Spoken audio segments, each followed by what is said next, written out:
Hello,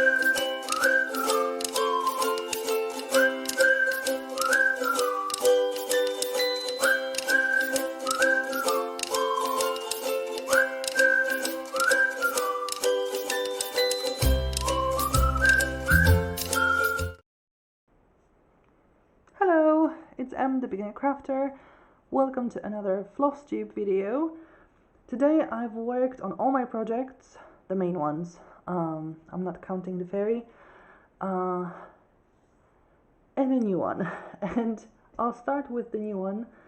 I know I've been saying that I don't really need to start any new projects because I have large ones to finish, but I also realized that in the new apartment I don't have any Christmas decorations and I'd like to have some, and I had a cross stitcher from a few years ago, I think. So I decided, yes, it's December 2020 issue. So I decided to actually use it this time, and I'll be making this angel thing, and everything was with the magazine. So I got this sort of stand for the angel, the ribbon to hang it if I want to hang it on a Christmas tree, although I'm thinking I'll be just putting it on a table to stand. Embroidery floss was also given, although it's cut into incredibly short strands, so it's not the most comfortable to work with, but this is what I started. So I've got a face and partial hair and a bit of this head decoration for it, and I think this green is a good representation of how short those strands are. This is what I could do with the strand. Yes, I did, because you work with two strands here.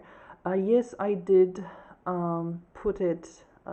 I took one strand, folded it in half, and used that. But still, it is an incredibly short strand, and I think for the hair and for the face as well, I used full, like, 6-strand piece that one of the pieces that were included.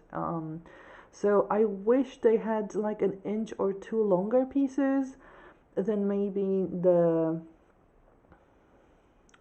the ones that are really multiple amounts. There could be one fewer, and it just would make it much more comfortable to stitch with.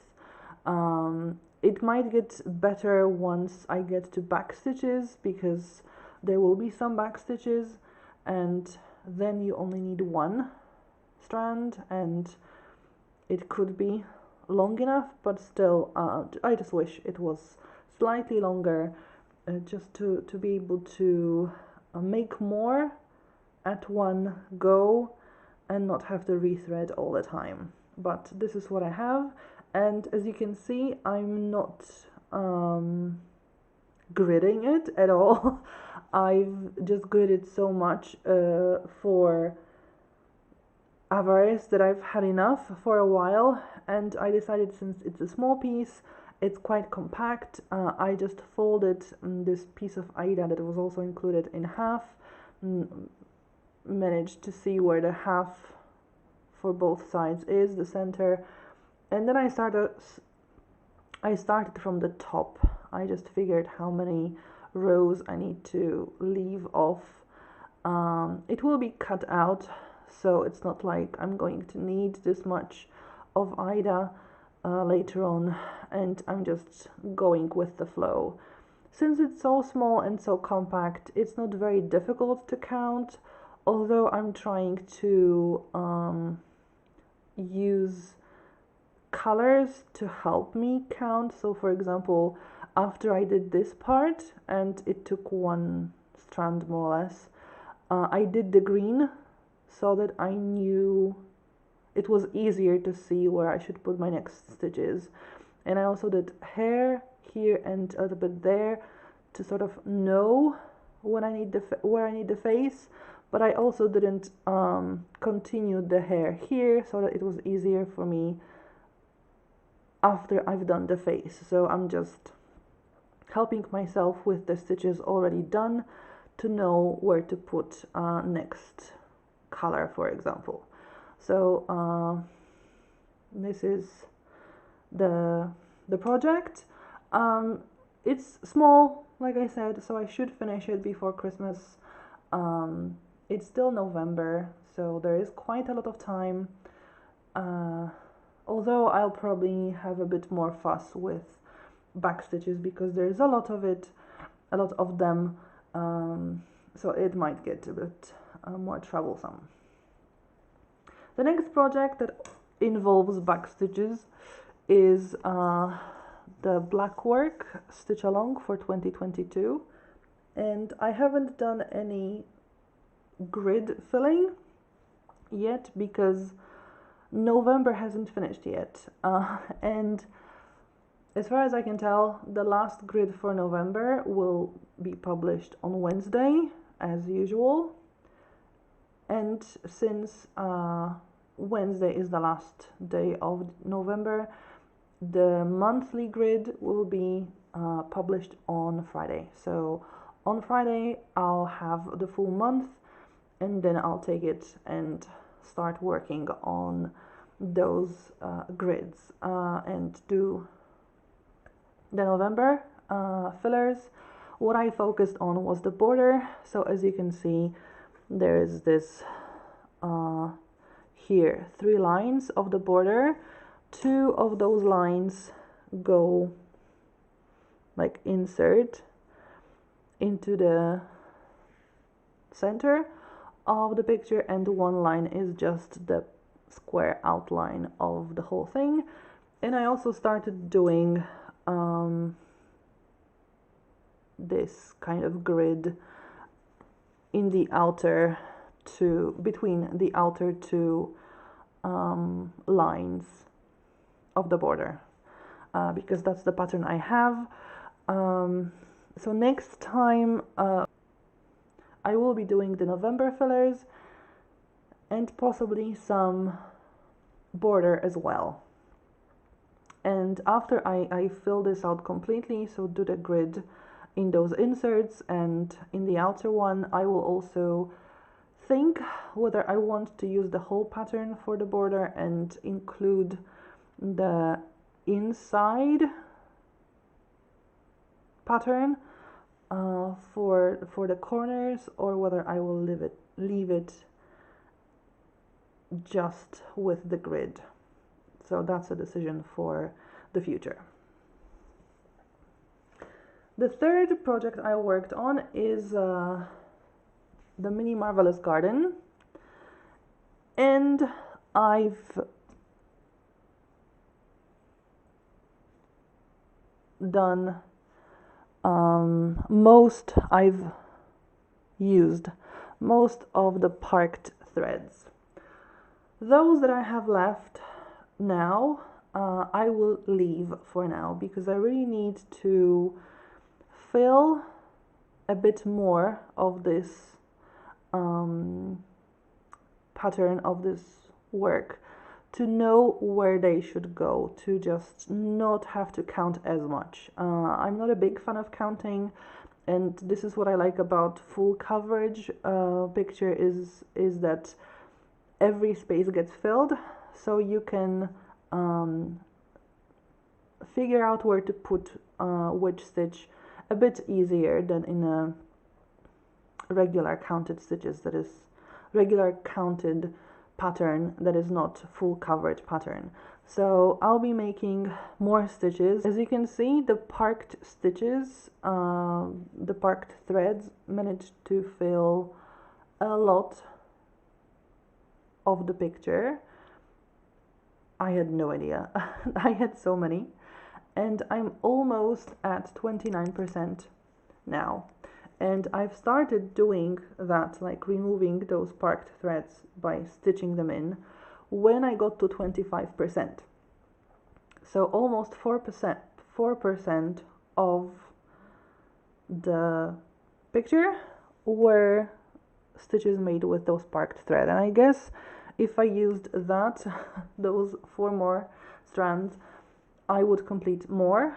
But I've decided to leave them as is, not to bother myself with counting so much, and I'll go back to working square by square, leaving some individual confetti stitches as I used to, and get to 50%. And at least in theory, because now I only have 21% to go and not 25 as before, I should not have as many parked threads as I had, so it shouldn't be such a mess.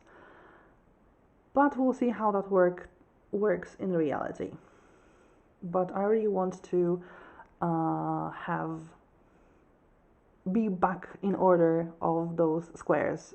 In this, I feel better in this picture, in this work, to work grid by grid, square by square, page by page, in a more orderly way, and then from time to time to go and use those parked threads and complete more of the picture. So yeah, next part will be filling those holes around here to get a cleaner view, I guess. Then Miranda. I also worked a bit on Miranda, not very much, I think about 300 stitches. So I've been working on this dark sea part, and I'm not feeling it, even though it's blue, one of my favorite colors. It's the sea, it's more interesting. I'm just not feeling it. There are so many confetti stitches, and with this pattern I got so used to using one color for a really long time, not changing the thread so much, that now it gets annoying that I have to do that. It's just not what I'm used to with this picture. So it's not getting done as fast as other projects because I just don't have the patience to work on it for a long time. So just about 300, maybe 350 stitches, something like that. I can see the progress, but I'm really hoping to get to the end of the page and just be done with it and move on to the next one and just start using those threads. With Miranda, I think I'm about 20, no, I'm not about 20%. I want to start using those parked threads when I get to 20%, because there is a lot of them again, but I really want to get to some kind of milestone before I start doing other things. But one of the ways to start using parked threads is to move to the next page, and I need to finish this one first, and it's just taking a really long time because I don't have the patience for it. Yeah, Miranda doesn't get much love. I don't think I will pause it. I think I'll still try to work on it because I really want to get it going and moving forward. It just might not move with the speed of other projects, but every 100 stitches counts, even though with Miranda, which is a big project, you don't really see it as much of a progress, but it counts. It's still 100 stitches closer to the end, or at least to moving to the next page. And right now I'm just trying to get to the next page with Miranda. And then the last project is Avarice, and I'm starting to feel maybe not tired with Avarice, but just, oh, I've been working on it for such a long time, and working so many stitches in it because I want to make the progress that it's just, I don't know, not as much fun as it used to be. As you can see, I've started gridding more again, so I got rid of the parked threads in here, so that's great. I have a very clean fabric right now, not one thread going where it shouldn't, so that's great. I've filled this dark area, black area, on page 2 as well, just slightly there. You can see I ran out of the thread and I didn't want to start using it again. I think I'll be now moving more onto page 2. Page 1 is not yet finished. This is where it is. So there is quite a lot of white spaces, but I'm not too focused on page 1 for now, because there's a lot of confetti stitches and they jump from page to page, and again, until I have a bit more on page 2, it might be just difficult to get the thread from here when it finishes to here and doing the stitches. So I want to do a bit more on page 2, and sometimes I'll need to get to page 3 and possibly 4. That's why I started gridding more of the whole thing. With Avarice I did over, well, no, I didn't do over 1,000 stitches, but I did somewhere around 1,000 stitches, and I got to over 10,000 stitches in total, which is great, but it's just 4%, so it's a long way to go, and I think I will have to slow down a little bit just because it's not having the same fun vibe as it used to before. And it may be because for the last few weeks I've been making around 1,000 stitches on one project, and it just might be slightly boring to do so many stitches in the same area, in the same project. So maybe it's time to slow down, not to stop. I don't want to stop Avarice, it's still fun. It just slow down, not to get so much done in the same piece, and maybe focus on the angel first and the other projects as well. So yeah, that's the progress in all my projects. If you've liked the video, please give it a thumbs up, it's really appreciated. Leave a comment down below if you want to say something. Consider subscribing if you haven't already to see the progress in all the projects that I'm doing, also in crocheting and other crafts. Thank you for watching, and hopefully see you next time. Bye!